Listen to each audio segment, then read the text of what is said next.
So hello दोस्तों, चलिए शुरू करते हैं। आपको हम बताते हैं, आज हम बताने वाले हैं कि मीटर ब्रिज क्या होता है।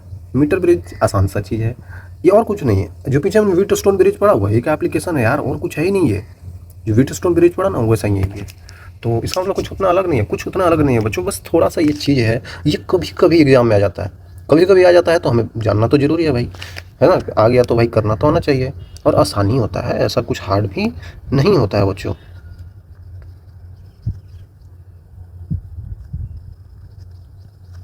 ऐसे लिख सकते हैं इसको कि application of wheat stone bridge.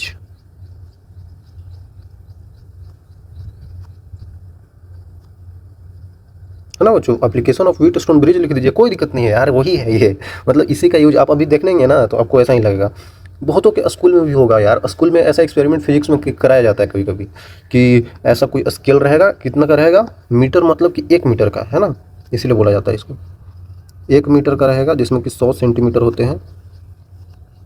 तो ये पूरा 1 मीटर का रहता है बच्चों। यहाँ से यहाँ तक की इसकी दूरी कितनी रहती है, 1 मीटर रहती है भाई। इसमें 100 सेंटीमीटर होता है। तो वही बोला जाता है, अगर आपने किया हो, नहीं किया हो फिर भी कोई दिक्कत नहीं है, यहाँ पे भी आप समझ लेंगे, हो जाएगा। बात ये है कि जैसे आप देख सकते हैं, ये तो मीटर स्केल है, स्केल टाइप का ही रहता है। यहाँ पे एक ये बच्चों, इसको बोला जाता है रजिस्टेंस बॉक्स, इस टाइप का होता है, इसको बोल दिया जाता है रजिस्टेंस बॉक्स। ठीक है, ये रजिस्टेंस बॉक्स हो गया। ये कुछ बैटरी वगैरह लगा रखे हैं, और ये एक कहीं पे एक हम अननोन रेजिस्टेंस लगाते हैं, उसी का वैल्यू फाइंड करना होता है। ये तरीका किस लिए यूज होता है, ये मीटर ब्रिज का यूज किस लिए होता है, ताकि हम अननोन रेजिस्टेंस का वैल्यू निकाल सकें। To find value of unknown resistance,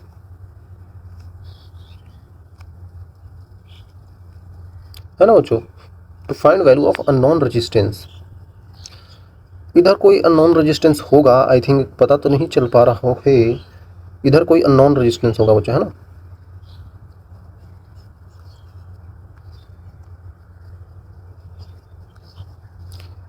और ये जो रेजिस्टेंस बॉक्स है, इसको स्टैंडर्ड बॉक्स भी बोल दिया जाता है, स्टैंडर्ड रेजिस्टेंस बोल दिया जाता है ना। ये बच्चों, इसको स्टैंडर्ड रेजिस्टेंस भी बोल दिया जाता है, इसको अननोन रेजिस्टेंस है। ये पूरा ऐसे क्या है, ये मीटर स्केल है। और यहाँ पे एक अपने नीडल देख रहे होंगे, तो नीडल होगा, इस नीडल को हम लोग ऐसे करके कहीं पे ऐसे अटैच कराते हैं। देखिए, ये पूरा कंडक्टिंग वायर होता है, ये जो स्केल बना रखा है ना, ये पूरा कंडक्टिंग होता है। आई थिंक आपको समझ में आ रहा होगा, ये पूरा कंडक्टिंग होता है बच्चों। हर यूनिट लेंथ में इसका कुछ ना कुछ इसका रेजिस्टेंस आता है भाई। अब वायर है तो वहाँ पर रेजिस्टेंस तो आएगा ही। तो हम क्या करते हैं, इस नीडल को पकड़ के यहाँ पे ऐसे रखते हैं, ऐसे रखते हैं, मतलब एक ही नीडल है, कभी यहाँ रखेंगे, कभी यहाँ रखेंगे, कभी यहाँ, कभी यहाँ, कभी यहाँ। क्यों रख रहे हैं, ताकि हमको इस गैल्वेनोमीटर में, किधर है ये, अगर गैल्वेनोमीटर है तो इसमें नल डिफ्लेक्शन मिले। इसमें नल मिलेगा ना, मतलब कि जीरो डिफ्लेक्शन, मतलब उसमें करंट ही नहीं जा रहा है। अरे यार, अगर कोई वायर है और जिसमें मान लेते हैं कि हमको नहीं पता है कि करंट उसमें जा रहा है कि नहीं जा रहा है, तो इस वायर में कहीं पे अगर हमने गैल्वेनोमीटर लगा दिया तो बता देगा ना, अगर उसमें डिफ्लेक्शन हो रहा है थीटा का ऐसे ऐसे, तो समझ जाएंगे कि उसमें करंट जा रहा है। नहीं हो रहा है डिफ्लेक्शन, तो समझ जाएंगे करंट नहीं जा रहा है। तो ये नीडल जहाँ पर रखा जाता है, वहाँ पे अगर मान लेते हैं कि गैल्वेनोमीटर में डिफ्लेक्शन जीरो आ रहा है, इसका मतलब इसमें करंट नहीं जा रहा है। तो फिर यहाँ पे जो इसका रेशियो और जितना यहाँ पे दूरी होगा उसका, और इसका रेशियो और यहाँ पे जितना दूरी होगा वो बराबर हो जाता है। एक और टर्म आपको मैं बताना चाहता हूँ, अभी ये समझ में नहीं आया, कोई बात नहीं यार, ये बस बेसिक बताया, बस ये तरीका है ये वाली, ठीक है। हम अभी देखने वाले हैं आगे।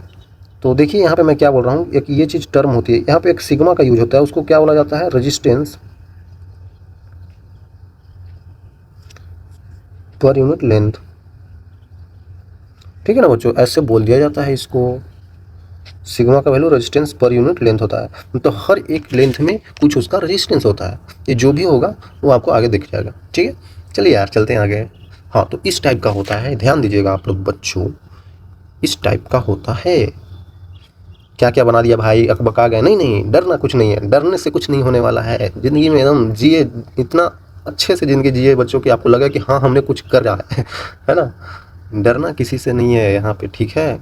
आप जैसा आपको मन करे, जैसा रहने का मन करे वैसा रहिए, कोई दिक्कत नहीं है। Ultimately the one things you should consider that you are happy at any way. This condition applies only when you don't destroy anyone or what I think broke anyone, है ना. It should be come from inner yourself, okay, inner yourself, then you will become a happiest person, okay. Ultimately अगर बच्चों आप ये सब सारे चीज़ें कर लिए, एग्ज़ाम क्रैक हो गया, सब कुछ हो गया, कॉलेज पहुंच गए, हम भी पहुंच गए ये सब से कुछ उतना फर्क नहीं पड़ता है, मैं बता रहा हूँ आपको, है ना. अगर किन्हीं को लग रहा होगा कि समझ में नहीं आता है सिलेक्शन होगा कि नहीं होगा, वो सब आपके हाथ में नहीं है. आपको हाथ में क्या है, आप ये कर सकते हैं, ठीक है, ये करेंगे. हो सकता है किस्मत अच्छा हो, किस्मत तो ऐसा उतना नहीं करता है. अगर आपने किया है तो हो सकता है हो जाए आपका सिलेक्शन, कहीं पे आप पहुंच जाए, फिर उसके बाद जॉब ले लें, ये ले लें, वो ले लें, सब कुछ हो जाएगा. अल्टीमेटली आप खुश थे कि नहीं, ये मैटर करता है, ठीक है. पैसा तो कमाना ही है भाई, पैसा तो कमाना ही है. बहुत हो गई ज्ञान की बातें, अब आ जाते हैं इधर. तो बच्चों ये बोल रहा हूँ था मैं कि ये यहाँ पे मीटर स्केल है, देखिए कितना है, 10 सेंटीमीटर, 20, 30, 40, 50, 60, 70, 100, 90, 100 तक है. तो ये 100 सेंटीमीटर मतलब 1 मीटर का ये ब्रिज है. ब्रिज क्या बोलते हैं, मतलब स्केल है 1 मीटर का. यहाँ से इसको में बैटरी अटैच कर देते हैं हम लोग, है ना, ये बैटरी, और यहाँ पे एक की है, इसको क्लोज कर देते हैं, तो ऐसे एक सर्किट बन जाता है. देखिए यहाँ से ऐसे ऐसे करंट आएगा, ठीक है, करंट एक इधर भाग में बढ़ जाएगा, एक इधर भाग में बढ़ जाएगा, क्योंकि दोनों कंडक्टिंग है बच्चों. ये जो दिख रहा है ना आपको पीला पीला, ये और कुछ नहीं बच्चों, मेटल का स्ट्रिप होता है ना. थोड़ा ब्रॉड टाइप का है, चौड़ा टाइप का है, बट मेटल का ही होता है. मेटल स्ट्रिप होता है. यूजुअली हम लोग क्या यूज करते हैं, मान लेते हैं कॉपर वायर यूज कर लीजिए, और भी बहुत सारी चीज़ें हम लोग यूज करते हैं, कॉपर, सिल्वर वगैरह. सिल्वर तो बहुत महंगा हो जाएगा गोल्ड भी यूज करिए, ऐसा नहीं है, मतलब इसी को मेनली यूज किया जाता है, सस्ता भी हो अच्छा भी हो. देखिए तो यहाँ से करंट ऐसे आया, करंट इधर भी गया, करंट इधर भी गया भाई, बिल्कुल है ना बच्चों, करंट इधर भी गया, इधर भी. ये भी कंडक्टिंग होता है, ये भी किसी अच्छा ही कंडक्टर होता है, अच्छा ही कंडक्टर होता है. करंट ऐसे गया, ऐसे गया, ऐसे गया, यहाँ से करंट ऐसे गया, ऐसे आया, ऐसे आया, और यहाँ पे ऐसे करके फिर मिल गया. तो जितना करंट यहाँ से आया था, यहाँ पे भी उतना ही करंट इसमें चला गया. ऐसा कुछ होता है यहाँ पे. इसमें चीज़ें हमको क्या देखना है, ये देखना है बच्चों. देखिए एक यहाँ पे ये टर्म देखिए, ये हमारे पास क्या है, नॉन रेजिस्टेंस. यही रेजिस्टेंस बॉक्स है जो मैंने पीछे आपको दिखाया ना, रेजिस्टेंस बॉक्स यही वाला है. इसी को बोल दिया जाता है स्टैंडर्ड रेजिस्टेंस या फिर नॉन रेजिस्टेंस, है ना. तो इसको रिप्रेजेंट करने के लिए हम लोग क्या यूज करेंगे, एस यूज करेंगे, एस, ठीक है, स्टैंडर्ड रेजिस्टेंस एस यूज करेंगे. इसको रिप्रेजेंट करने के लिए, और नॉन रेजिस्टेंस, यही रेजिस्टेंस हमें निकालना होता है, तो इसको हम कर देंगे आर से, इसको बोल देंगे ये आर है, ठीक है. अपना रिप्रेजेंटेशन आप कुछ भी दे सकते हैं. ये बोला जा रहा है कि यहाँ से एक ऐसे गैल्वेनोमीटर निकाल के यहाँ पे अगर डिफ्लेक्शन चेक किया हमने, ऐसे ऐसे हम लोग यहाँ पे चेक करते हैं, फिर यहाँ पे, फिर यहाँ पे, फिर यहाँ पे, मतलब कहीं कहीं पे चेक करते रहते हैं. कहीं पे इसका नल डिफ्लेक्शन आ गया तो वहीं हमारा पॉइंट मिल जाता है. और जब इसमें नल डिफ्लेक्शन हो गया, मतलब इसमें करंट नहीं जा रहा है भाई, मतलब करंट इधर से इधर नहीं आ रहा है, इधर से इधर करंट ही नहीं आ रहा है, क्योंकि ये नल डिफ्लेक्शन है. जब करंट आता है तभी तो ये ऐसे करके नीडल इसका हिलता है. नीडल नहीं हिल रहा है मतलब इसमें करंट नहीं आ रहा है, मतलब कि इधर से जाने वाला करंट ये ऐसे चला जाएगा, इधर नहीं आएगा. इधर से जाने वाला करंट ऐसे चला जाएगा, इसमें नहीं आएगा. आया कुछ समझ में, हो क्या रहा है यहाँ पे, आना चाहिए बच्चों, आपको आना चाहिए, है ना. मैं अभी जस्ट बताने वाला हूँ आपको. मान लेते हैं कि एक रेजिस्टेंस यहाँ आपको दे दिया, एक रेजिस्टेंस यहाँ, एक गैल्वेनोमीटर जो इसका भी रेजिस्टेंस होगा जी, और एक यहाँ पे है और एक यहाँ पे है. तो इसको मैं बोल देता हूँ कि कितना लेंथ है बच्चों, एल लेंथ है, ठीक है. ए से डी का लेंथ एल है, तो डी से लेके यहाँ तक का लेंथ क्या होगा, सी तक का, वही 100 माइनस एल. देखिए ऊपर लिखा हुआ भी है, मुझे लिखने की ज़रूरत ही नहीं है, देखिए ऊपर लिखा हुआ है ना, मैं क्यों लिख रहा हूँ. ये एल लेंथ है यहाँ से यहाँ तक, डी तक, और डी से लेके सी तक यहाँ से 100 माइनस एल, क्योंकि टोटल लेंथ इसका 100 ही होता है. अरे यार टोटल लेंथ तो 100 सेंटीमीटर ही होता है ना बच्चों, यहाँ से यहाँ तक, ठीक है. ये और कुछ नहीं है, ध्यान दीजिएगा इधर. मैं एक चीज़ और बताने वाला हूँ आपको. एक रेजिस्टेंस देखिए, एक यहाँ पे ए पॉइंट है, एक बी पॉइंट है, एक सी पॉइंट है, एक डी पॉइंट है. ध्यान दीजिएगा बच्चों, ये काफ़ी इंपॉर्टेंट है. ए से बी जाते वक्त एक रेजिस्टेंस एस मिला हमको, ठीक है. ए से बी जाते वक्त एक रेजिस्टेंस हमको एस मिला. फिर ए से डी जाते वक्त हमको एक रेजिस्टेंस मिला. फिर बी से सी जाते हुए भी एक रेजिस्टेंस मिला. फिर डी से सी जाते हुए भी एक रेजिस्टेंस मिला. एक रेजिस्टेंस ये भी है, बी से सी डी जाना, है ना, बी से डी जाना, जो गैल्वेनोमीटर का रेजिस्टेंस है. ये रेजिस्टेंस आपका एस है, ये आपके पास आर है. और ये रेजिस्टेंस नीचे वाला कैसे लिखें, ये वाला और ये वाला. सिंपल सी बात जो कि मैंने पीछे ही बताया बच्चों कि सिग्मा क्या होता है. सिग्मा होता है आपके पास रेजिस्टेंस पर यूनिट लेंथ, मतलब रेजिस्टेंस पर यूनिट लेंथ आप लिख सकते हैं. ठीक है, ऐसे हमने लिख दिया भाई, कोई दिक्कत नहीं है भाई, कोई दिक्कत नहीं है। तो यहाँ पे इसका रेजिस्टेंस क्या होगा, इसका रेजिस्टेंस क्या होगा, वो सिग्मा इंटू एल हो जाएगा, है ना, ऐसे कर सकते हैं। तो इसका रेजिस्टेंस अगर आप लिखना चाहें तो कितना हो जाएगा बच्चों, R1 का वैल्यू मान लेते हैं सिग्मा इंटू एल हो जाएगा। ये R2 का वैल्यू मान लेते हैं, इसका रेजिस्टेंस कितना होगा, सिग्मा इंटू 100 माइनस एल हो जाएगा भाई। चलिए ये भी हो गया। तो R1 R2 आपको पता चल गया, ये R1 है, ये R2 है, और A और C से ही हमारा जुड़ा हुआ क्या चीज़ है, A और C से ही बच्चों तो हमारा जुड़ा हुआ क्या है, ये जल्दी बताइए, ऊपर बना दे क्या, ऐसे ही यही तो बैटरी इससे जुड़ा हुआ था याद कीजिए, यही तो A था, यही तो C था। अब समझिए केस, ये बिल्कुल पूरा केस को मैंने इस तरीका से रिप्रेजेंट कर दिया है, सब सही है। देखिए ऐसे करके यहाँ पे ये EMF इसका E है मान लेते हैं, चलो यार ठीक है। अब समझिए इसमें नल डिफ्लेक्शन मिल रहा है, मतलब इसमें करंट नहीं जा रहा है, हमको पता चल गया था नल डिफ्लेक्शन के कारण, इसी को नल पॉइंट बोल देते हैं, है ना। ये जो यहाँ पे आपको दिख रहे हैं, ये इसको बोल देते हैं जॉकी, और ये जो पॉइंट जहाँ पे ये नीडल जीरो डिफ्लेक्शन दे रहा है, ये हो जाता है null point. I think clear होगा बच्चों इतना चीज़ तो इसमें जब करंट नहीं जा रहा है भाई, तो व्हीटस्टोन ब्रिज याद कीजिए ना आप लोग। व्हीटस्टोन ब्रिज में क्या होता है, अगर इधर से आने वाला करंट ये है, इधर जा रहा है, इधर जा रहा है, फिर इधर गया, फिर इधर से निकल गया, तो भाई इधर में करंट ही नहीं जा रहा है, इसका मतलब इसका रेशियो, इसका रेशियो और इसका रेशियो, इसका रेशियो बराबर है। इसका मतलब आप सिंपली बोल सकते हैं कि S/R1 इक्वल टू R/R2। जब G में जीरो करंट जा रहा है, ये जो G है ना बच्चों, इसमें करंट नहीं जा रहा है, इसीलिए हम ये लिख पा रहे हैं। तो ये और कुछ नहीं, कैसा लग रहा है आपको, व्हीटस्टोन ब्रिज टाइप ही तो लग रहा है, वो भी बैलेंस्ड है, बैलेंस्ड व्हीटस्टोन ही तो लग रहा है हमको, बिल्कुल सही बात है, वो एकदम सही आया है बच्चों। ओके, इसका मतलब हो गया बिल्कुल। अब हम आगे चलते हैं, हम क्या बोल रहे हैं, S/R1, हम क्या बोल रहे हैं बच्चों, R1 equal to capital R/R2, ठीक है। तो S तो ऐसे ही रहेगा, यहाँ पे R1 का वैल्यू क्या हो जाएगा बच्चों, जल्दी बताइए, जल्दी बताइए, sigma into L, sigma into L equal to R upon छोटा वाला R2 है, तो इसका वैल्यू क्या था बच्चों, सिग्मा इंटू 100 माइनस एल था यार, क्या हो जाएगा, कट जाएगा यहाँ पे। तो साफ साफ आपको दिख रहा होगा बच्चों कि हमारा जो अननोन रेजिस्टेंस जो हम R निकालना चाह रहे थे, वो कितना आ रहा है, S डिवाइडेड बाई, सॉरी ऐसे भी लिख सकते हैं, 100 minus L divided by L into S. चलिए बच्चों ठीक है, तो हमारे पास आ गया बच्चों, R का वैल्यू हमारे पास आ गया, ठीक है। सिंपली हम लोग R जो हमें अननोन रेजिस्टेंस था, हम उसका वैल्यू बता दिए। तो ध्यान दीजिएगा बच्चों, ये तभी आता है जब हमारे पास क्या हो, जब हमारे पास क्या हो बच्चों, नल पॉइंट ऑब्टेन हो गया हो, then there is no current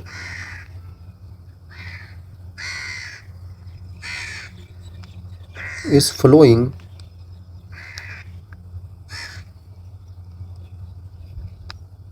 through,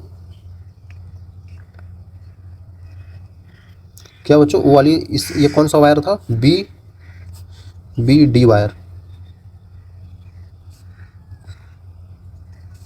ठीक है। इसीलिए बोला जाता है when there is no current flowing through B D wire, तब इनका रेशियो कांस्टेंट हो जाता है, और यही हमारा एप्लीकेशन ऑफ व्हीटस्टोन ब्रिज हो जाता है।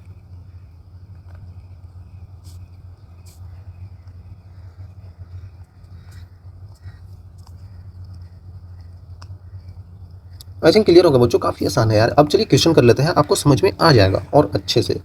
देखिए क्या बोला, मीटर ब्रिज एक्सपेरिमेंट जिसमें वैल्यू ऑफ अननोन रेजिस्टेंस जो हमको दे रखा है, अननोन रेजिस्टेंस दे रखा है, और get the balancing point at 40 centimetre from the same distance, मतलब इधर से कोई डिस्टेंस होगा इस टाइप का। अगर मैं बनाना चाहूँ, फिगर तो मैं उतना अच्छा नहीं बना पाता हूँ, लेकिन देख लीजिए इस टाइप का ही तो होगा।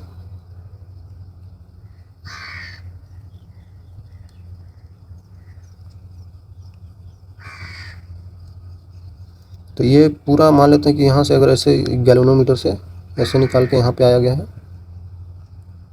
बोला गया है कि ये कितना 40 सेंटीमीटर पे हमको नल पॉइंट मिल गया है भाई, ठीक है। और ये आपको मान लेते हैं ना, ये इस बार रेजिस्टेंस बॉक्स इधर है, रेजिस्टेंस बॉक्स इधर है, और ये आपको अननोन रेजिस्टेंस R है, और ये S है, और इधर कितना हो जाएगा 60 सेंटीमीटर हो जाएगा भाई, पूरा मीटर ब्रिज है ना, तो ठीक है। बोला जा रहा है आगे कि रेजिस्टेंस बॉक्स, मतलब इसका रेजिस्टेंस बताना इस बारी, ठीक है। तो आपको इसका रेजिस्टेंस दे रखा है ना, 2 ओम का है, तो साफ साफ आपको पता चल गया। अब हम डायरेक्टली बता सकते हैं कि रेजिस्टेंस और उसका लेंथ का रेशियो दोनों तरफ बराबर हो जाता है।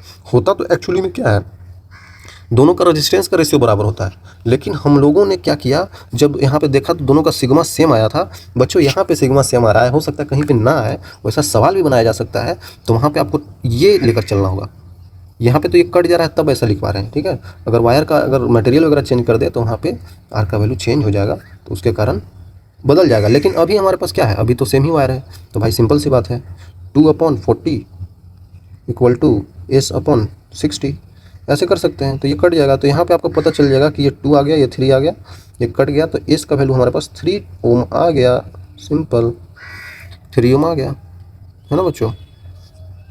काफ़ी आसान है यार, काफ़ी आसान है।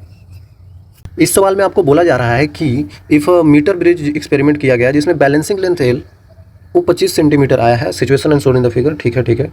If length and diameter of wire of resistance R, अच्छा रेजिस्टेंस आर का is made half the new balancing length in centimetre. Okay, simple सवाल है बच्चों, ये किया जा सकता है, आप खुद से भी कर सकते हैं यार। शुरुआत में जो लेंथ हमारे पास आया वो 25 सेंटीमीटर पे आया, ये 25 सेंटीमीटर, और ये कितना हो गया, 75 हो गया। अरे भाई 100 में से 25 गया 75 सेंटीमीटर, शुरुआत में आर था। तो बैलेंसिंग लेंथ देख सकते हैं आप, यहाँ पे मिला हमको, तो इसका मतलब क्या होगा, सिग्मा तो सेम है, तो यहाँ पे R/25 इक्वल टू X/75 हो जाएगा भाई, ये तो कर ही सकते हैं। तो अगर बोला जा रहा है इफ़ आगे केस में लेंथ और डायमीटर चेंज कर दिया जाए wire of resistance R, okay ये वायर होगा, यहाँ पे मान लेते हैं ना, ये रेजिस्टेंस का वैल्यू वायर के थ्रू आया होगा, मतलब ये शुरुआत में इसका वैल्यू R का वैल्यू क्या होगा बच्चों, ρL/A, ठीक है, इसी की बात किया जा रहा है R की, ठीक है।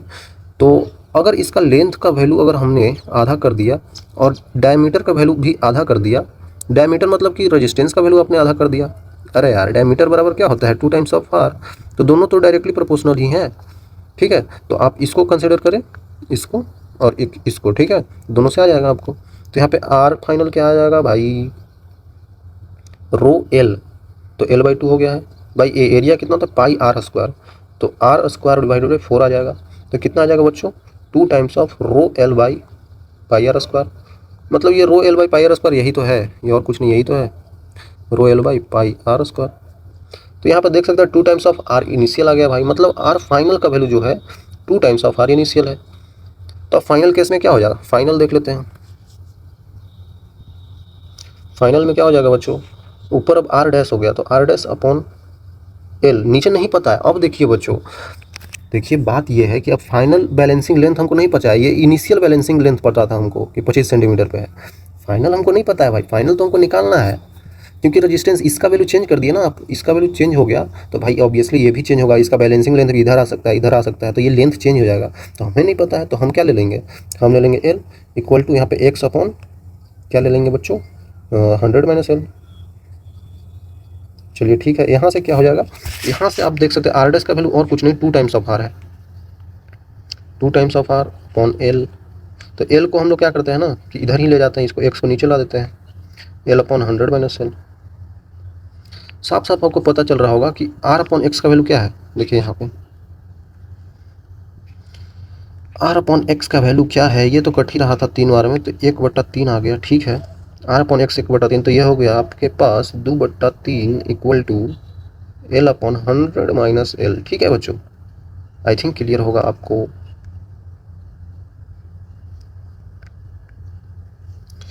तो यहाँ से अगर आप L निकालना चाहें तो नहीं निकाल सकते यार, सिंपल 200 हो जाएगा इधर, 200 - 2 times of L equal to 3L। तो यहाँ पे 200 बराबर आपके पास आ जा रहा है 5 टाइम्स ऑफ L, तो यहाँ से L का वैल्यू आपके पास 40 नहीं आ जाएगा, हाँ 40 सेंटीमीटर। तो ये आंसर हो गया ना भाई, यही आंसर हो गया। तो न्यू बैलेंसिंग लेंथ जो कि 40 सेंटीमीटर आ जाएगा, इंटीजर टाइप था तो इंटीजर में आप 40 लिख देते हैं, सिंपल। देखिए आसान आता है यार। अब बोला जा रहा है आपको, देखिए ध्यान से, यहाँ पे एक सवाल है, सवाल नहीं एक कॉन्सेप्ट है जो कि बहुत यूज होगा, सवाल इस पर भी आ गया है इसलिए करना पड़ेगा। Error in calculated value of R, जो आपने R का वैल्यू कैलकुलेट किया ना बच्चों, मैं कैसे बता रहा हूँ देखिए, चलिए इस टाइप का बना ही देते हैं, इतना क्या ही दिक्कत है नहीं, ताकि समझ में तो आए।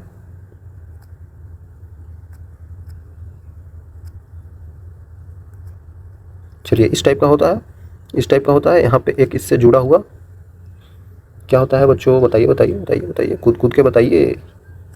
तो यहाँ पे आपको साफ साफ पता चल रहा होगा कि ये लेंथ होता है, और यहाँ से एक यहाँ पे आता है जॉकी।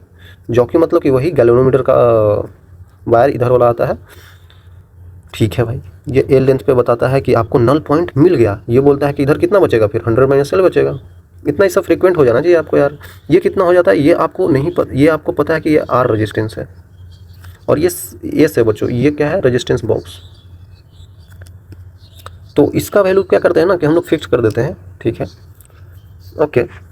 और इसका वैल्यू आर आता है। तो ध्यान से आपने देखा होगा पीछे, पीछे क्या देखा, R upon L equal to S upon 100 minus L. तो यहाँ से साफ साफ आर का वैल्यू उनको पता चल गया, L upon 100 minus L into S हो गया। बोलेंगे अरे मास्टर सेम नहीं आया यार, सेम नहीं आया पीछे, क्योंकि पीछे आर का वैल्यू 100 अपॉन एल आया था। देखिए यहाँ पे 100 अपॉन एल आ रहा था, 100 माइनस एल अपॉन एल। तो बच्चों यहाँ पे ध्यान दीजिए, हमने क्या किया है, इस बार इस स्टैंडर्ड रेजिस्टेंस को यहाँ ले लिया है, इसको यहाँ। तो भाई थोड़ा सा उल्टा ही तो हो जाएगा, ऊपर नीचे। तो ये ऊपर हो गया, ये नीचे हो गया, उससे कोई दिक्कत नहीं है। याद वाद नहीं करना है, मैं बता रहा हूँ कॉन्सेप्ट को समझिए, याद मत कीजिए। याद कीजिएगा तो कहीं पे वैल्यू बदल के आपसे उल्टा पूछ लिया जाए तो गड़बड़ा जाइएगा ना। वहाँ पे आपको करना क्या है, इसका रेशियो सेम करना है ना बच्चों। तो वही तो हमने किया, उसके आगे जो भी आ जाए, है ना। ठीक है, अब यहाँ पे ध्यान दीजिएगा बच्चों, year in calculated value of resistance R. ये जो हमने आर कैलकुलेट कर लिया ना, जो हमने इसको अननोन रेजिस्टेंस था जिसको हमको वैल्यू फाइंड करना था, वो हमने कर लिया, ठीक है। उसका वैल्यू कुछ आ गया, 5 ओम आ गया मान लेते हैं। लेकिन ऐसा कोई ज़रूरी नहीं है कि आपने जो आर कैलकुलेट किया वो सही आया हो, वो थोड़ा सा गलत भी आ सकता है भाई, थोड़ा सा गलत भी आ सकता है यार, ये भी हो सकता है। मैं क्या बोल रहा हूँ, ये जो आर आप कैलकुलेट किया है ना, क्योंकि ये मीटर स्केल से आप कैलकुलेट किए हैं, तो यहाँ पे मीटर स्केल पे कैसे लिखा होता है, मीटर स्केल पे कैसे लिखा होता है बच्चों, इस टाइप का लिखा होता है। ये हो गया, ये हो गया, ये हो गया, ये हो गया, बीच में छोटा छोटा सा ऐसे करके आपको बनाया रहता है, समझिए। तो यहाँ पे मान लेते हैं, यहाँ पे आपने कैलकुलेट किया तो ये आपको आ गया। मान लेते हैं ये कितना है, 2 ओम, 3 ओम, 4 ओम, 5 ओम। आपका जो वैल्यू आ रहा है इसके बीच में आ रहा है, इसके बीच में ध्यान दीजिएगा बच्चों, इसके भी बीच में आ रहा है, समझ रहे हैं। यहाँ पे आ रहा है 3.24 आ रहा है, इतना ओम रेजिस्टेंस आ रहा है। तो भाई बताइए, आप जो कैलकुलेट कर रहे हैं ना, यहाँ पे क्या कर रहे हैं, 3, 3.1, 3.2, 3.4, 3.5, 3.6 इस टाइप का है। मतलब आप जो कैलकुलेट कर रहे हैं, ये जो आया होगा ना, ये किसके बीच में आया होगा, 3.2 और 3.3 के बीच में, है ना, इन दोनों के बीच में आया होगा भाई। समझिए बच्चों, आपको समझना पड़ेगा यहाँ पे कि इन दोनों के बीच का वैल्यू है। एक्चुअली में हमारा मीटर स्केल है वो बेस्ड है 0.1 रेजिस्टेंस लिस्ट वैल्यू के लिए। मैं क्या बोल रहा हूँ, ये दोनों के बीच में हम कैलकुलेट नहीं कर पाएंगे। इन दोनों के बीच में अगर कोई रेजिस्टेंस का वैल्यू आ गया तो हम कैलकुलेट नहीं कर पाएंगे, क्योंकि हमारा मीटर स्केल ही ऐसा बना है। यहाँ पे मान लेते हैं 10 सेंटीमीटर, यहाँ पे आ गया 20 सेंटीमीटर, और यहाँ पे मान लेते हैं कि 11 सेंटीमीटर होगा, यहाँ पे 12 होगा, यहाँ पे 13 होगा, है ना। तो 12-13 के बीच में भी इस टाइप का छोटे छोटे होंगे, मान लेते हैं होंगे। तो वहाँ पे 2.1, 2.2, 2.3 तो ठीक है, ये सब वैल्यू पता है। लेकिन जब इसके भी बीच में हो जाए, मतलब इसके भी बीच में यहाँ पे हो जाए, तब कैसे करेंगे भाई, तब तो दिक्कत हो जाएगी ना। हमारा तो कैलकुलेट ही हो पाएगा 3.2, 3.3 के बीच में, लेकिन उसके बीच में तो नंबर होते हैं, तो रेजिस्टेंस का वैल्यू उसमें आ जाए तो क्या आ जाए, तो इधर हो गया ना भाई वो। तो वैसे ही देखने वाले हैं, आई थिंक समझ में आ रहा होगा। तो उसी टाइप का इरर हो जाता है, तो उसी को समझने वाले हैं। तो यहाँ पे एक्चुअली में क्या हो जाएगा, देखिए यहाँ पे एक चीज़ मैंने भूल गया। यहाँ पे ये चीज़ तो कनेक्टेड था किस चीज़ से, बैटरी से कनेक्टेड था, है ना। वो जो थोड़ा अच्छा दिखने के लिए बैटरी बना देते हैं। चलिए ठीक है, हम यहाँ पे क्या करने वाले हैं बच्चों, ध्यान दीजिएगा यहाँ पे। तो यहाँ पे आर का वैल्यू जो हमारे पास आ रहा है वो कितना आ रहा है, S into L divided by 100 minus L. तो यहाँ पर रेजिस्टेंस निकालने के लिए किस टाइप का यूज किया जाता है फार्मूला का, अगर आपने पढ़ा हो क्लास 11th में, ओ हो क्लास 11 तो बहुत बुरा था गुरुजी, तो देखिए याद आ जाएगा। थोड़ी सी छोटी सी चीज़ है, इसका यूज कर लेते हैं। कहीं पे आपको दे रखा है y equal to a b upon c, तो इसमें अगर निकालना है आपको फ्रैक्शनल इरर इन y, अगर आपको निकालना है fractional error in y, delta y upon y, वो क्या होता है, delta A upon A plus delta B upon B plus delta C upon C होता है बच्चों, ध्यान दीजिएगा। तो ये और कुछ नहीं है, फ्रैक्शनल इरर इन वाई है ना बच्चों, फ्रैक्शनल एरर इन वाई होता है। तो इस टाइप का छोटा सा कॉन्सेप्ट था, अगर आपने पढ़ा हो, मैंने भी नहीं अभी बताया है, मैं खुद बोल रहा हूँ मैं नहीं बताया हूँ, कोई बात नहीं, अगर आपको पता हो तो ठीक है, नहीं पता है फिर भी ठीक है। अभी समझ लीजिए कि इसमें किया जाता है, फ्रैक्शनल एरर इन वाई बोला जाता है, तो fractional error in X A plus fractional error in B fractional error in C, और हमेशा फ्रैक्शनल एरर को सारे को हम लोग ऐड करते हैं, क्योंकि एरर है ना बच्चों, एरर आया है उसमें, उसको घटाएंगे नहीं, उसको ऐड ही करा जाता है। बोलेंगे नीचे था तो यहाँ तो माइनस आना चाहिए, नहीं नहीं, एरर है बच्चों, किसी चीज़ में एरर होता है तो उसको ऐड करते जाते हैं। इस पेन को नापने में कहीं पे एरर आया होगा, हो सकता है आपके पास कुछ स्केल होगा उसमें मापने में एरर आया होगा, तो वो दोनों एरर को हम ऐड करेंगे, एरर थोड़ी घटाएंगे। अरे समझ में, ओके। तो यहाँ पे भी वही चीज़ का यूज कर देते हैं, तो यहाँ पे वही निकाल लेते हैं, फ्रैक्शनल एरर इन आर क्या हो जाएगा बच्चों, delta R upon R equal to delta S upon S plus delta L upon L, एक और नीचे आ जाएगा delta 100 minus L upon 100 minus L, जो होता है वही लिख देते हैं, ठीक है। ये हो गया आपके पास फ्रैक्शनल एरर, जो भी एरर आपके पास आया होगा ये हो गया आपके पास फ्रैक्शनल एरर बच्चों, ठीक है। आगे ले चलते हैं। तो आपको एक चीज़ यहाँ पे मैं बताना चाहता हूँ कि डेल्टा एस अपॉन एस, मतलब कि error in fractional error in S, S क्या था यहाँ पे रेजिस्टेंस बॉक्स से आया था, ये हम फिक्स कर देते हैं, ये नॉन रेजिस्टेंस है, ये फिक्स्ड रेजिस्टेंस है, नॉन भी बोल सकते हैं, ये नॉन रेजिस्टेंस है ना बच्चों, तो इसका वैल्यू तो फिक्स ही होगा।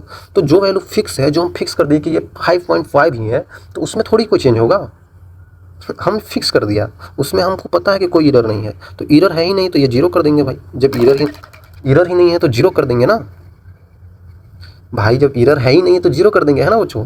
तो देख लीजिए, अब अगर आप देख लेंगे यहाँ पे, तो ये वैल्यू इस टाइप का आ गया, तो यहाँ पे लिखा जा सकता है सिंपली, बाहर उधर ले चले क्या बच्चों, नहीं चलिए यहीं पे लिख देते हैं, मतलब delta R upon R equal to delta L upon L plus delta of 100 minus L divided by 100 minus L. तो इस सिंपल चीज़ है बच्चों, इसमें कुछ ऐसा घबराने वाली बात नहीं है, ठीक है, इसको आप ध्यान में रखिएगा। आगे ले चलते हैं इसी चीज़ को जो हमारे पास आया,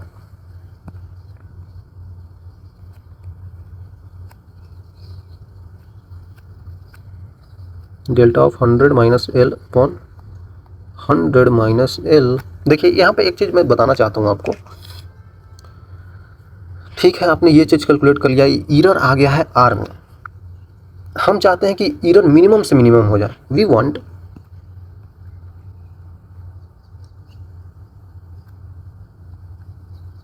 मिनिमम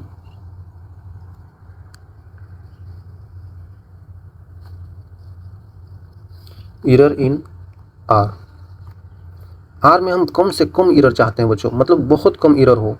भाई हम क्यों चाहेंगे कि हमारा एरर और ज़्यादा बड़ा हो और गंदा बना दें, नहीं नहीं, हम चाहेंगे कि एरर कम हो, तभी तो वैल्यू ऑफ आर एक्यूरेट आएगा, देन वी विल गेट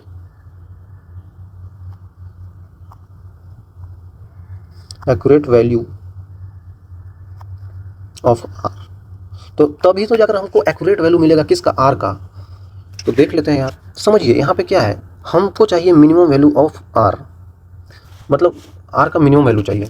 तो किसी फंक्शन का अगर हमको मिनिमम वैल्यू चाहिए होता है तो हम क्या करते हैं, उसका डिफरेंशिएशन करके जीरो कर देते हैं, उसका डिफरेंशिएशन करके जीरो कर देते हैं, ये तो मैथ में आपने पढ़ा ही होगा।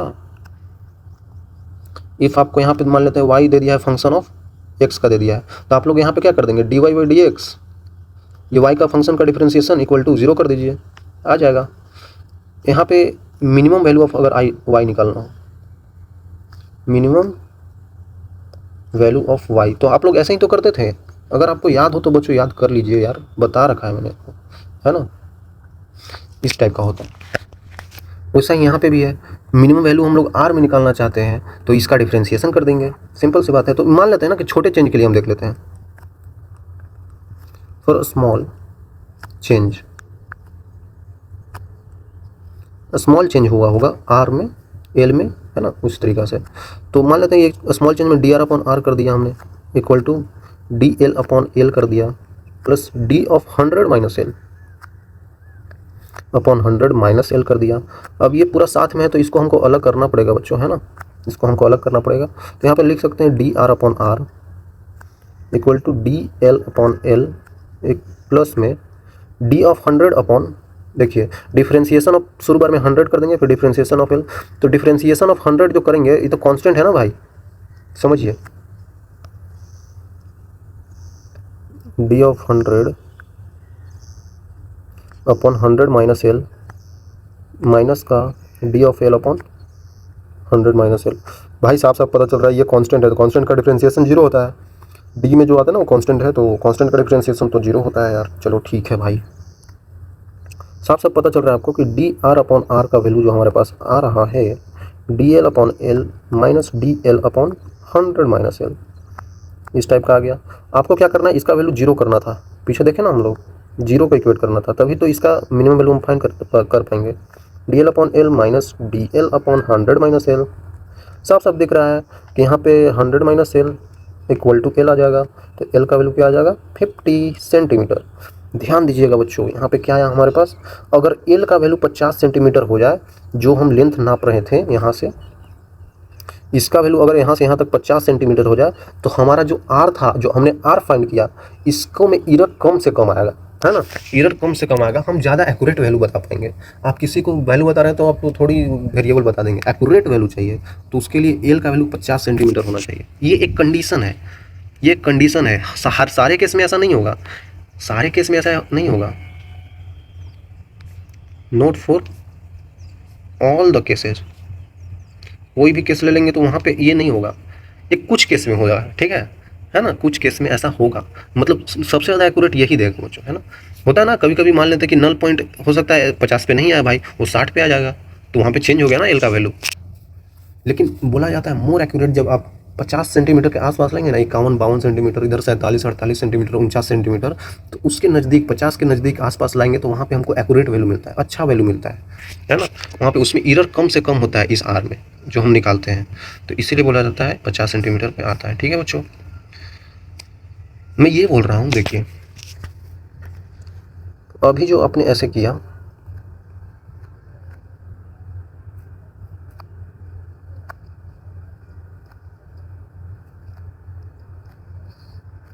ये आपसे यहाँ पे वायर जोड़ दिया था हमने, ठीक है।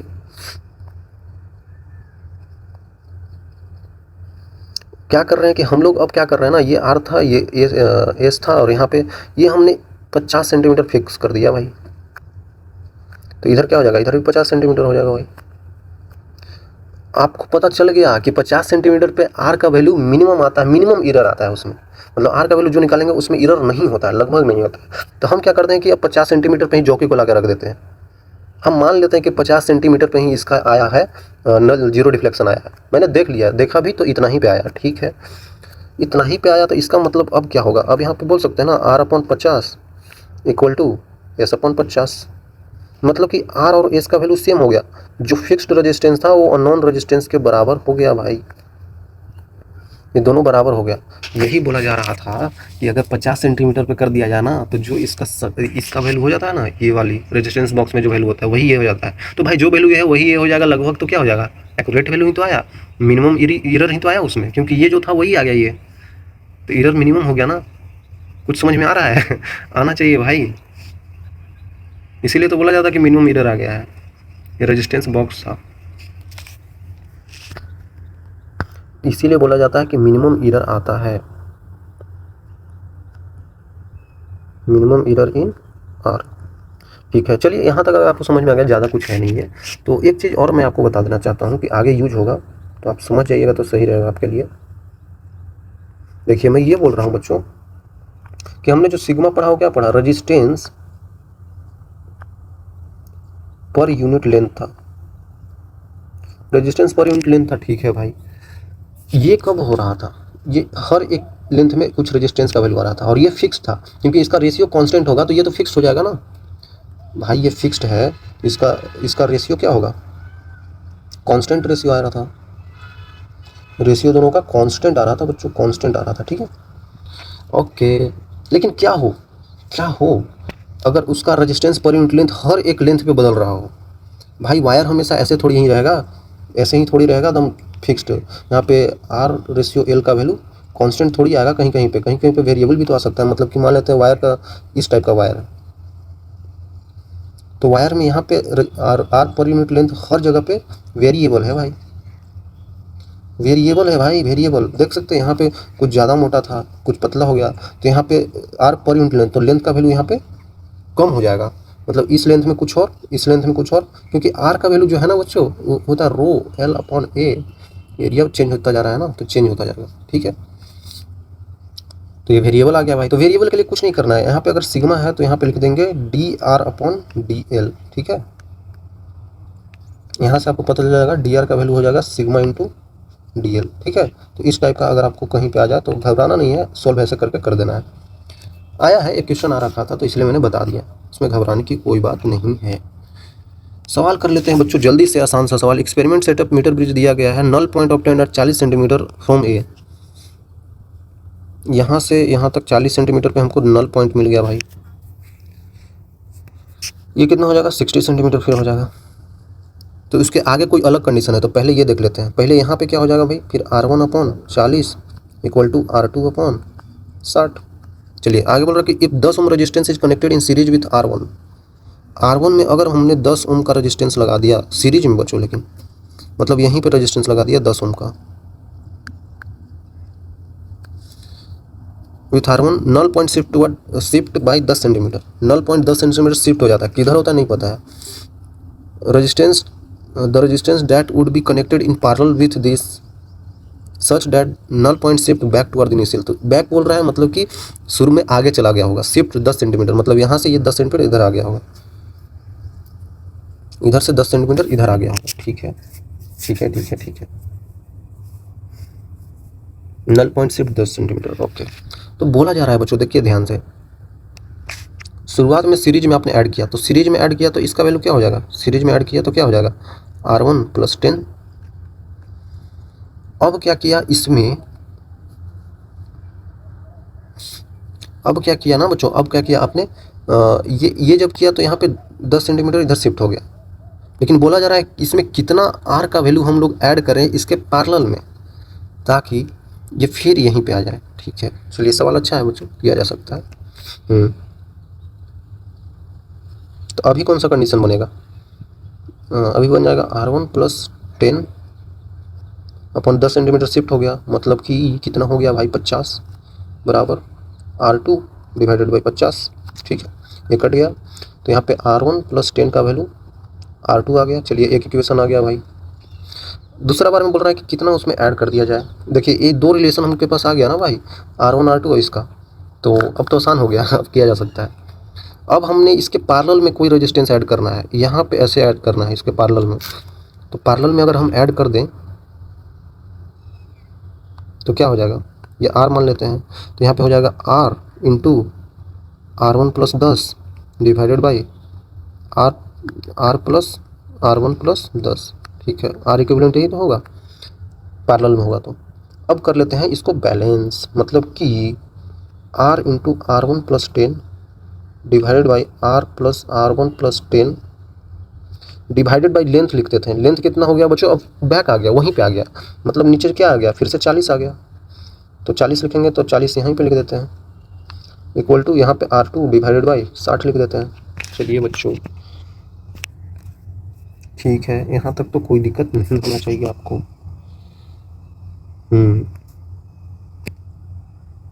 तो साफ साफ दिख रहा है R2 बाई 60 का वैल्यू कितना है, R1 बाई 10।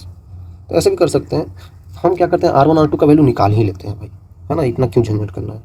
यहाँ पे 2 बार में कट जाएगा, ये 3 बार में, तो 3 टाइम्स ऑफ R1 का वैल्यू हो जाएगा 2 टाइम्स ऑफ R2, ठीक है ठीक है ठीक है।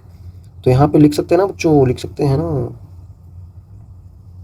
R1 का वैल्यू कितना हो जाएगा 2R2 बाई 3, 2R2 बाई 3, यहाँ पे लिख देते हैं 2R2 by 3 plus 10 equal to R2। तो इधर चला जाएगा तो ये घट जाएगा, तो कितना हो जाएगा बच्चों 10 equal to R2 divided by 3 हो जाएगा बच्चों, R2 डिवाइडेड बाई 3। तो यहाँ से R2 का वैल्यू जो आपके पास आ रहा है वो 30 आ रहा है, तो यहाँ पे R1 का वैल्यू आपके पास क्या आ जाएगा बच्चों, R2 वैल्यू 30 है तो 20 बार में कट जाएगा, तो ये 20 आ गया। तो अब सिंपल सी वैल्यू यहाँ पे पुट कर देते हैं, तो R इंटू R1 प्लस 10, तो मतलब हो जाएगा 30 divide by R plus R1 plus 10, R1 plus 10 मतलब ये भी 30 हो गया। इधर ले जाते हैं इसको 40/60 गुने R2 कितना बच्चों 30 है, 2 बार में कट गया, ये 20 बार में कट गया। ठीक है, तो ये यहाँ से एक जीरो खत्म। 3R equal to 2 into R plus 30, 3R equal to 2R plus 60। यहाँ पे R का वैल्यू आपके पास 60 आ गया बच्चों। ठीक है, 60 ओम आ गया। देख रहे हैं कितना आसान है, 60 ओम आ गया। तो बच्चों ऐसा थोड़ा सा टाइम लग सकता है करने में, तो कर लीजिएगा तो हो जाएगा। अभी आप सीख रहे हैं ना, तो ऐसा टाइम लग सकता है, लेकिन है आसान ही। ठीक है, साफ साफ यहाँ पे भी पता चल रहा है क्या चल रहा है। मीटर ब्रिज दिया है 1 मीटर का, non uniform cross section area मैंने बोला ना अभी, यहाँ पे DR/DL लेना पड़ता है। 2 equal resistance are connected as shown in the figure. ठीक है, अच्छा ये दोनों रेजिस्टेंस सेम है, चलो भाई और अच्छा दे दिया। गैल्वेनोमीटर का 0 डिफ्लेक्शन मिलता है P पॉइंट पे, मतलब ये है नल पॉइंट, यही है बच्चों नल पॉइंट, जो कि जेट पॉइंट पे AP का लेंथ पूछ रहा है, AP का मतलब यहाँ से यहाँ तक L का लेंथ पूछ रहा है। L का लेंथ क्या होगा भाई, हमारा हमारा ये क्वेश्चन है, L क्या होगा। सिंपल है बच्चों, अभी हमने बताया था कि यहाँ पे अब इसका जो ये वाले है ना वायर, अब इसका non uniform cross section area है, मतलब कि बता दिया हमने आपको कि सिग्मा अब वेरिएबल हो गया ना, तो यहाँ पे DR/DL लिखना पड़ेगा। यहाँ पे DR का वैल्यू क्या हो जाएगा, सिग्मा DL हो जाएगा भाई। अब बोल भी रखा है आपको कि DR/DL जो है यहाँ पे वो डायरेक्टली प्रोपोर्शनल है इसके 1/√L के, तो यहाँ पे इसको लिख सकते हैं ना 1/√L। ये और कुछ नहीं है बच्चों, ये सिग्मा का ही वैल्यू दे दिया है, ये सिग्मा का ही वैल्यू दे दिया है, प्रोपोर्शनलिटी है ना। आपको समझना पड़ेगा बच्चों कि ये सिग्मा का ही वैल्यू दे रखा है और कुछ नहीं है, ये सिग्मा का ही वैल्यू है। तो DR equal to 1/√L times of DL। ठीक है, ओके। अब हमको क्या करना है ना कि DR मतलब R रेजिस्टेंस, मतलब ये तो पता है, लेकिन यहाँ से यहाँ तक का रेजिस्टेंस का वैल्यू नहीं पता है भाई। तभी तो इस रेजिस्टेंस का रेशियो, इस रेजिस्टेंस और इस रेजिस्टेंस का रेशियो हम लोग इक्वल कर देंगे। तो यहाँ से यहाँ तक का रेजिस्टेंस का वैल्यू क्या होगा भाई, वही तो DR दे दिया हमको, फंक्शन तो आ ही गया। मतलब अब कुछ नहीं करना है, DR का वैल्यू जो कि 1/√L आया है, DL आया है, इसको इंटीग्रेट कर दो ना यार। अब तो और सिंपल हो गया। कहाँ से, यहाँ 0 था, यहाँ L था, यहाँ L था, यहाँ पे क्या हो गया 1, क्योंकि पूरा 1 मीटर का है ना। तो यहाँ पे 0 से L कर दो, 0 से L तक, तो कितना आ जाएगा 1/√L का इंटीग्रेशन क्या होता है बच्चों, माइनस हाफ प्लस 1, तो हाफ आ जाएगा, तो ऊपर 2 आ जाएगा, तो यहाँ पे ऊपर √L आ जाएगा। और यहाँ पे ये कहाँ से कहाँ तक चला जाएगा बच्चों, 0 से लेकर L तक, तो मतलब यहाँ पे 2√L आ जाएगा हमारे पास। R का वैल्यू ये वाला R, ठीक है, ये R1 मान लेते हैं। उसी तरीक़े से आप R2 भी बता दीजिए, D of R equal to 1/√L times of DL। अब कहाँ से कहाँ तक जाना है भाई, अब जाना है हमको L से 1 तक, तो ये कितना हो जाएगा बच्चों 2 टाइम्स ऑफ √L का वैल्यू कहाँ से कहाँ तक बच्चों, L से 1 तक, मतलब कि 2 इंटू √1 का 1 हो जाएगा, माइनस √L हो जाएगा। तो यहाँ पे R2 का वैल्यू आपके पास 2 माइनस 2√L आ गया भाई। चलिए ठीक है, अब क्या करना है, अब तो रेशियो ले लेना है ना। आपको पता है नल पॉइंट मिला था, तो R'/R1 इक्वल टू R'/R2। यहाँ से R1 R2 बराबर हो गया, मतलब 2√L equal to 2 minus 2√L, मतलब कि 4√L इक्वल टू 2। तो यहाँ से L का वैल्यू आपके पास क्या आएगा, हाफ का स्क्वायर। L का वैल्यू हो गया 1/4, मतलब कि L का वैल्यू हो गया 25 सेंटीमीटर। मीटर को सेंटीमीटर में बदल दिए है ना बच्चों, 25 सेंटीमीटर आ गया, मतलब 0.25 भी तो बोल सकते हैं यार, एक ही तो है बात। आ रहा ना बच्चों, सिंपल है यार, है ना सिंपल बच्चों, करेंगे तो हो जाएगा आपसे। ओके, एक चीज़ और बताना था, एक लास्ट चीज़ है बच्चों, है ना, देख लीजिए इंड करेक्शन एक होता है। इंड करेक्शन क्या होता है बच्चों, मतलब लास्ट में कुछ करेक्शन आ गया भाई, लास्ट में कुछ करेक्शन आ गया, मैं ये चीज़ बताने वाला हूँ। देखिए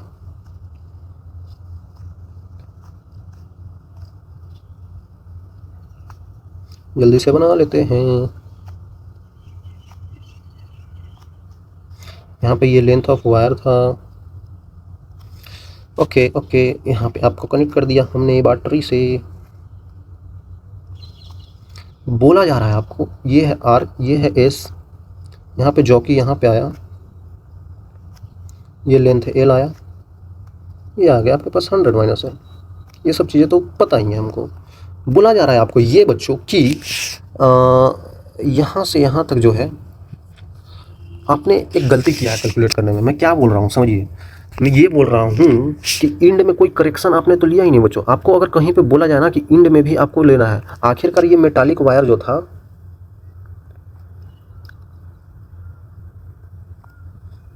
मेटालिक स्ट्रिप बोला था ना, स्ट्रिप, तो भाई इसमें तो करंट ऐसे करके जा रहा था ना, यहाँ से ऐसे करके करंट इसमें जा रहा था, ऐसे करके ऐसे करके।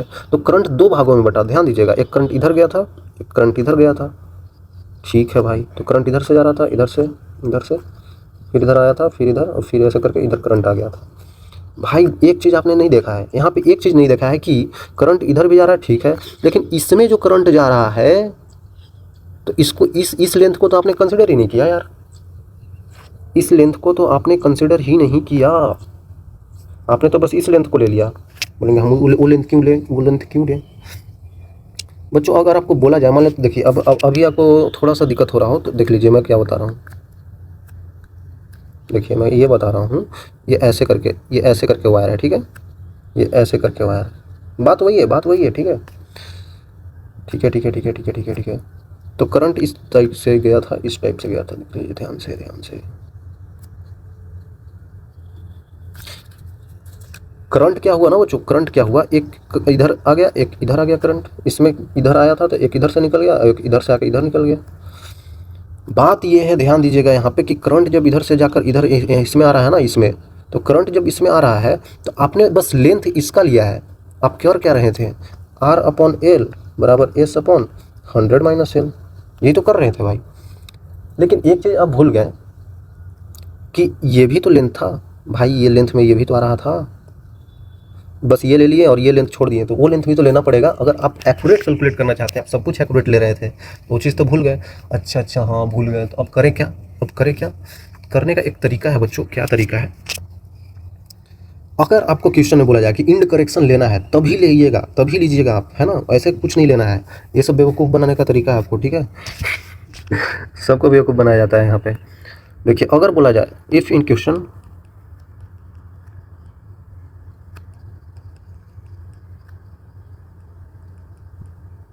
गिवन टेक इंड करेक्शन,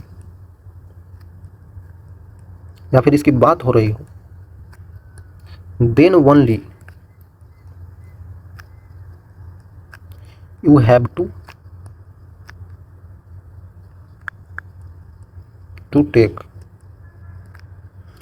अगर बोला जाए तभी आपको लेना है इंड करेक्शन, ऐसे नहीं लेना है, ठीक है। तो इंड करेक्शन में मान लेते हैं इसका लेंथ हमको पास, ये लेंथ आपको दे दिया है कितना, ये अल्फा है, ये लेंथ आपको दे दिया यहाँ से यहाँ तक ये बीटा है ना। शुरू में बोलेंगे कि आप ऐसे बना दिए थे इधर से, तो वहाँ से तो फिर ये आ गया था।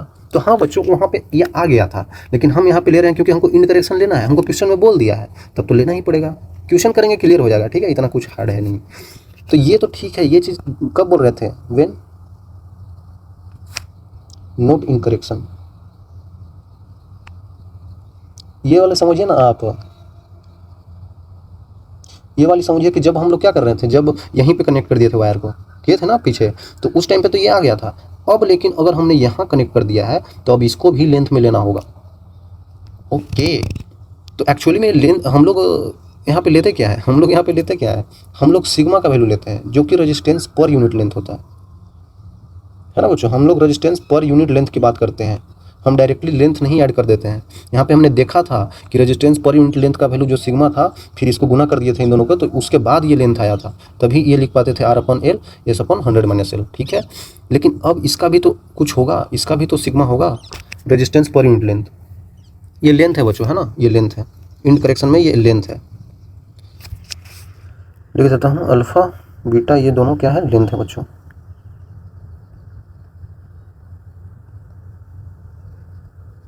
लेंथ है, ठीक है। Okay okay okay okay. तो आपको अगर बोल दिया जाए तो सिंपली आप बोल सकते हैं, अगर इंड करेक्शन लेना है तो क्या करेंगे, R अपॉन, अब क्या करेंगे, यहाँ पे जोड़ देंगे भाई अल्फ़ा प्लस एल, और यहाँ पे जोड़ देंगे S अपॉन कितना था ये, beta plus 100 minus L.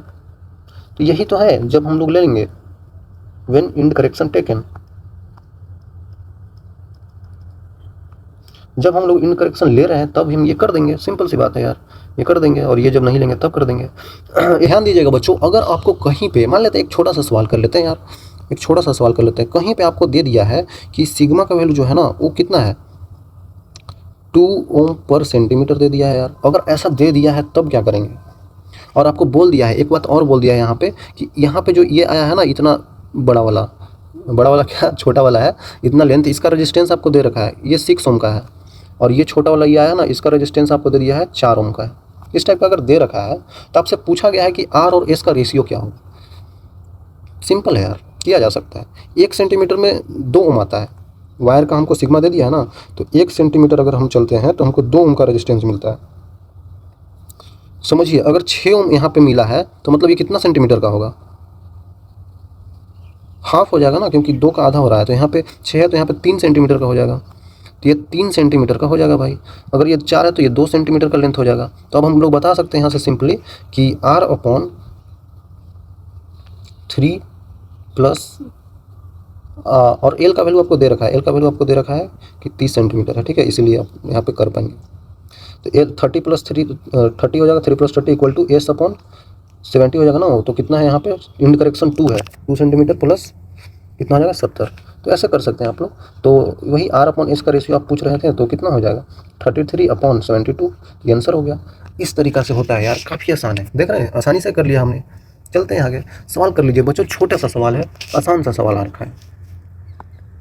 Metre bridge setup दिया गया जिसमें डिटरमाइन करना है अननोन रेजिस्टेंस X को स्टैंडर्ड ओम, ओके, यूजिंग स्टैंडर्ड ओम दिया हुआ है हमें, मतलब रेजिस्टेंस बॉक्स में 10 ओम है, ठीक है।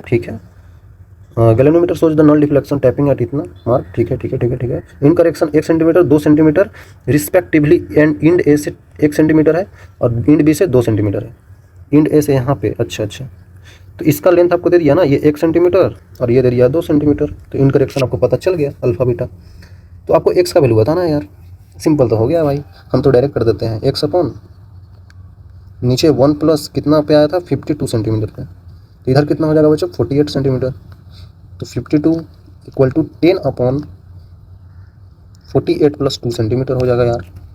साफ पता चल रहा है आपको कि 53 × 10/50 हो जाएगा, तो ये कट जाएगा बच्चों, तो यहाँ पे आ जाएगा आपके पास 10.6 ओम आ जाएगा यार। तो यही आंसर हो जाएगा। अगर आपको कॉन्सेप्ट आता है तो बच्चों आप सिंपल कर पाएंगे। ये जेईई 2011 का सवाल था यार, फिर से जेईई 2008 का सवाल। तो ये तो दूसरा सवाल है लेकिन आसान है। असर्शन और रीजन आपको 2 चीज़ दिया होता है और बोला जाता है कौन सही है कौन गलत है, या दोनों सही है या दोनों गलत है, कुछ इस टाइप का होता है। तो ये आसान होता है बच्चों। मीटर ब्रिज एक्सपेरिमेंट में null point for unknown resistance is measured. Metre bridge में ठीक है नल पॉइंट आता है तो किसी अननोन रेजिस्टेंस को मेजर कर पाते हैं। Now unknown resistance is put inside the enclosure mentioned at the higher temperature. अब हम लोग जो अननोन रेजिस्टेंस पुट किए हैं वहाँ पे, उसको हमने हायर टेम्परेचर पे पुट किया है, ठीक है। एक चीज़ हमको पता चला, non resistance can be obtained at the same point before the decreasing in the value of standard resistance. अगर उसका वैल्यू हम घटा दें, स्टैंडर्ड रेजिस्टेंस का वैल्यू अगर हम घटा दें तो उस सेम पॉइंट पे मिल जाएगा। यहाँ पे थोड़ा सोचने वाला सवाल है। मान लेते हैं कि आपको R/L आता है और यहाँ पे क्या आता था S/100 - L आता था बच्चों, याद है ना। तो बोला जा रहा है R का वैल्यू क्या होता है L/100 - L इंटू S होता है। तो अगर आपने इसका वैल्यू घटा दिया, standard resistance decreasing the value of standard resistance, तो इसका वैल्यू भी घटना चाहिए यार, ठीक है। इसका वैल्यू अगर घटेगा तो टेम्परेचर भी घटेगा, ठीक है। तो नल पॉइंट हमको सेम पॉइंट पे मिल जाएगा, same point before the decreasing in the value of, नहीं, ये तो गलत बात है। सेम पॉइंट पे ये गलत बात बोल दिया, ये कोई ज़रूरी नहीं है बच्चों। ये जो बोला जा रहा है सेम पॉइंट पे मिलेगा, ये कोई ज़रूरी नहीं है। एग्जैक्ट बोलना तो कंफर्म ही नहीं है, क्योंकि इधर ही इतना आता है यार। एग्जैक्ट बोलना कंफर्म नहीं है यार, इधर तो आ ही जाएगा, कुछ आ ही जाएगा। ओके, तो ये ज़रूरी नहीं है कि सही हो, केस बनेगा इस पर। तो ये इसको हम फॉल्स ही बोल देंगे, कोई ज़रूरी नहीं है कि ये ट्रू हो। सेम पॉइंट बोलना ये गलत बात है ना, क्योंकि अगर आप इसमें घटा रहे हैं ना इसका वैल्यू, तो ठीक है आर का वैल्यू घटेगा, तो हम क्या करते हैं हाई टेम्परेचर पर रखे थे, तो इसका वैल्यू अगर घटाएंगे तो टेम्परेचर कम करेंगे तो उसका रेजिस्टेंस का वैल्यू भी कम होगा। तो ठीक है, कम होते होते हो सकता है उसी पॉइंट पे आ जाए, हो सकता है नहीं भी आए।